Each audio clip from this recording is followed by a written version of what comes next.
I'm going to show you how to do this Social Security benefits worksheet. All right.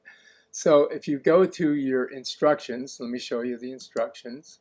You can get the instructions at this URL. What you're going to do is you're going to slip down to page 32. So I'm just going to roll down there.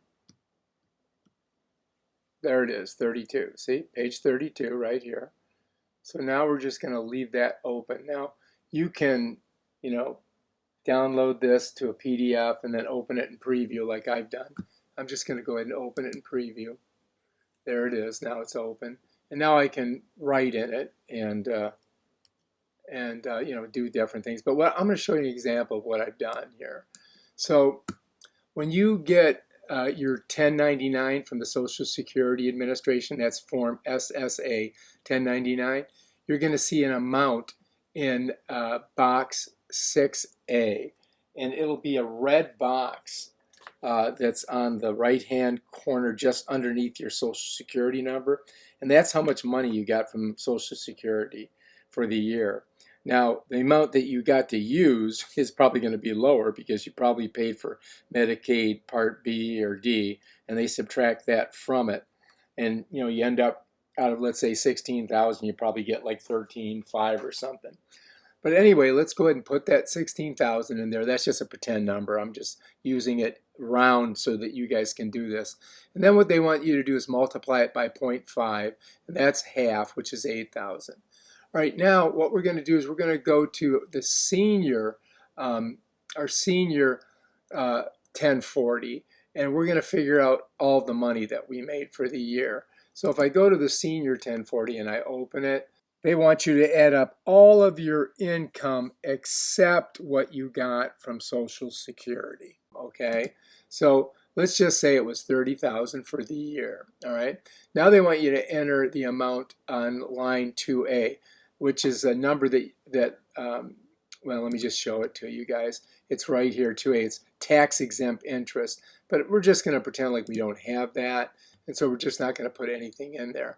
Now, when we combine these three together, we end up with $38,000. Okay, so we're going to leave that there. So on line 6, they say enter the total of amounts on Schedule 1, lines 11 through 20, 23, and 25. These are deductions that you could take against this.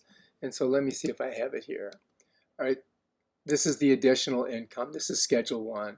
So if you slide down, these are adjustments to income. And it would be something that you would subtract from that total educator's expenses. You can read through these. If you have any of these, of course, you can use them, but I'm just going to pretend like we don't have any. And so I'm going to leave that blank. All right, then they're going to ask you in 7, is the amount on line 6 less than the amount of line 5? So if this was less than line 5, then what you're going to do is you're going to click yes. And then you're going to subtract line 6 from line 5. So 0 from this is 38,000. So that's basically the money that we got. All right, so now if you're married filing jointly, they want you to put 32,000 in. But I'm just going to pretend like we're single. Okay, and it says we can put 25,000 there. So we put the 25,000 there.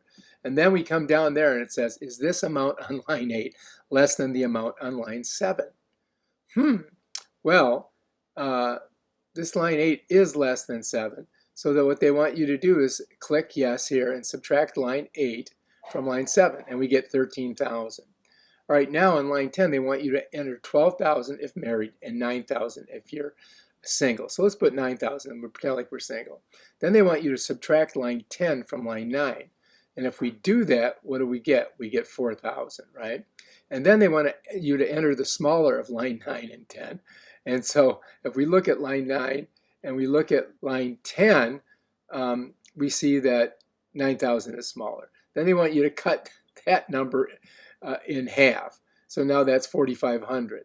Then they want you to enter the smaller of line 2, which is 8,000, and line 13, which is 4,500. So we're going to put 4,500 there.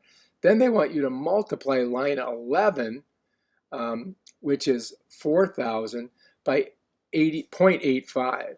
And when we do that, we get 3,400. Then they want you to add lines 14 and 15 together. And when we do that, we get 7,900.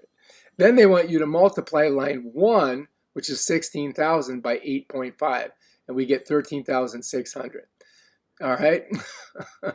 Then the taxable Social Security benefits, enter the smaller of line 16 or 17. All right. So then what we're going to do is we're going to take the smaller one, which is 7,900, and we're going to put it on line 18. And that's what we have to put on line 6B of your 1040 senior form.